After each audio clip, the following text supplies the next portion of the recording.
Ivan Katanušić je hrvatski paraolimpijac, atletičar, bacač diska. Rođen sam, nakon 20 dana su mi amputirali desnu potkoljenicu uslijed gangrene i evo, mislim da sam za sebe jednostavan, motiviran i možda čak malo i smiješan.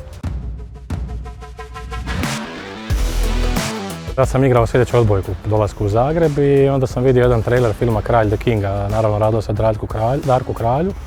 I onda baš sam se zaljubio na prvi pogled tu snagu koju on tada radio i bacao. Onda sam se ja pojavio na treningu i nakon nekih 2 godine bacanja kugle i diska odlučio sam za disk jer mi je to kao bolji dio leža. Želim pripasti da ne odem malen ispod zvijezda na način da ostvarim svoje potencijale i nekako težim da svaki dan nešto novo naučim i tako da onda svaki dan mi izazove.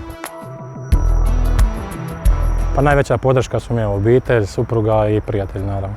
Potpora Hrvatskog paraolimpijskog odbora za mene znači da imam u sklopu svoga paraolimpijskog programa pravo na trenera, na pripreme, vitaminizaciju, fizioterapiju i naravno odlazak na natjecanje.